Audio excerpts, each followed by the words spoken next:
नमस्कार, जयराम जी की अपनों से अपने बात में स्वागत है। मैं हूँ डॉक्टर संजय पाटीदार।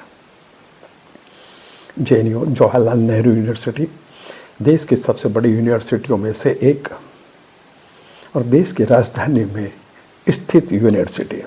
जेएनयू वामपंथियों की प्रयोगशाला रहा है। वामपंथी अपनी विचारधारा को फैलाने, आगे बढ़ाने के लिए एक प्रयोगशाला की तरह जेएनयू का उपयोग करते रहे हैं। राष्ट्र विरोधी गतिविधियों का केंद्र रहा है। कोई भी यूनिवर्सिटी आलोचनात्मक तरीके से वहाँ के स्टूडेंट आलोचनात्मक तरीके से अपने बात को तथ्य, तर्क और संवाद के साथ रखे तो बात समझ में आती है। असहमति और उकसावे के बीच एक स्पष्ट अंतर होना चाहिए। प्रतिकार और धमकी के बीच एक स्पष्ट रेखा होना चाहिए। विरोध और विद्रोह के बीच एक स्पष्ट रेखा होना चाहिए। परंतु जेएनयू में उकसावे की भाषा, धमकाने की भाषा और विद्रोह की भाषा बोली जाती है। हमें ऐसा लगा था कि 2014 के बाद, मोदी जी की सरकार आने के बाद, एनडीए की सरकार आने के बाद वहाँ पर राष्ट्र विरोधी गतिविधियाँ ज़्यादा मुखर होने लगी है। क्योंकि 2016 में भारत तेरे टुकड़े होंगे, इंशाअल्लाह इंशाअल्लाह के नारे गूंजे थे। कन्याकुमार और उमर खालिद इसको पैरोकार थे। अभी हाल ही में उमर खालिद और शरजील इमाम 2020 के दंगों में, नई दिल्ली के दंगों में 53 लोगों की मौत हुई थी, सैकड़ों घायल हुए थे और दोनों की जमानत अभी 5 जनवरी को सुप्रीम कोर्ट ने कैंसिल कर दी। उसकी प्रतिक्रिया में जेएनयू में नारे गूंजे, मोदी तेरी कब्र खोदेगी जेएनयू की धरती पर, शाह तेरी कब्र खोदेगी जेएनयू की धरती पर। यह जेएनयू की धरती राष्ट्र विरोधी गतिविधियों के लिए बड़ी उर्वरक हो गई है। यह जेएनयू की धरती माओवादियों को बढ़ावा देने के लिए, वामपंथियों की उग्र विचारधारा को बढ़ावा देने के लिए उपजाऊ हो गई है। हमने अतीत के झरोखे से झांक करके देखा कि क्या की धरती अभी उपजाऊ है जब पहले से उपजाऊ है। अतीत के झरोखे से झांक करके खंगाला तो लगा कि यह शुरू से केंद्र सरकार, तत्कालीन केंद्र सरकारों के खिलाफ रही है। जेएनयू की धरती देश के खिलाफ रही है, राष्ट्रवाद के खिलाफ रही है और देश की एकता और अखंडता के खिलाफ रही है। हम ऐसा इसलिए कह रहे हैं क्योंकि उस समय के तत्कालीन प्रधानमंत्री इंदिरा गांधी ने, जब वामपंथी छात्र हिंसक हो गए थे, तब 16 नवंबर 1980 को जेएनयू को बंद कर दिया था और 3 जनवरी 1981 तक जेएनयू बंद रही थी, 49 दिनों तक। इतना ही नहीं, इंदिरा गांधी जी ने उस समय के छात्र संघ के अध्यक्ष राजन को गिरफ्तार कर लिया था। 1999 में कारगिल का युद्ध भारत जीता, तब 2000 में जेएनयू की धरती को अच्छा नहीं लगा कि भारत पाक से कैसे युद्ध जीत दिया, तो इसी जेएनयू की धरती पर 2000 में पाकिस्तान के समर्थन में मुशायरा करवाया गया।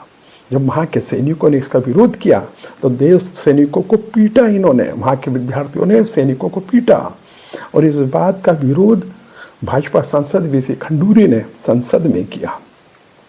यह वामपंथी जेएनयू की धरती चीन परस्त है, अमेरिका के विरोध में है। जब अमेरिका ने ईरान पर प्रतिबंध लगाया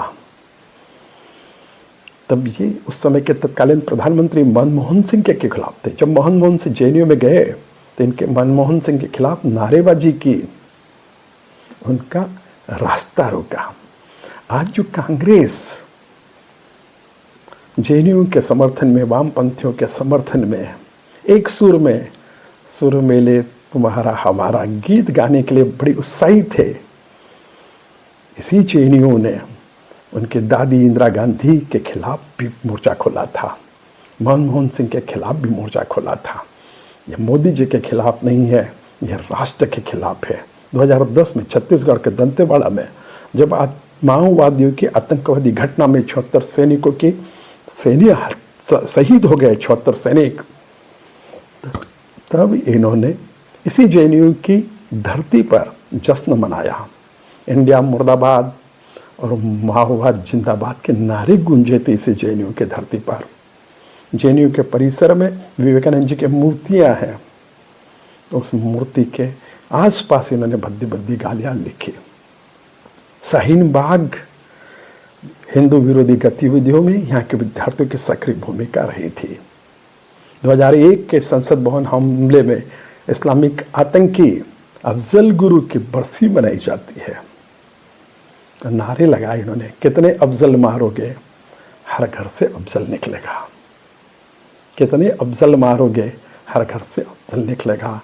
कश्मीर के आज़ादी की जंग जारी रहेगी, भारत की इंडिया की बर्बादी तक जंग चलेगी। इस प्रकार के नारे, कश्मीर के आज़ादी के नारे लगाए जाते हैं। वहाँ तक तो ठीक है, पर इंडिया की बर्बादी तक जंग चलेगी, ये कितना खतरनाक है।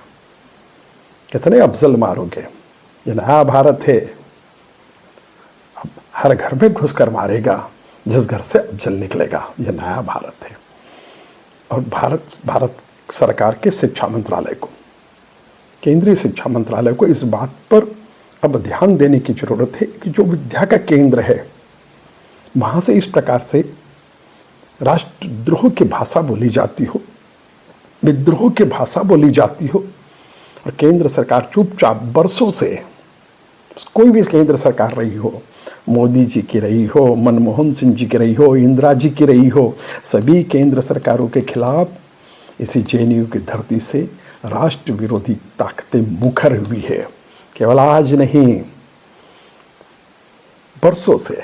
शायद इसके नामकरण में कहीं त्रुटि रह गई हो, ऐसा लगता है।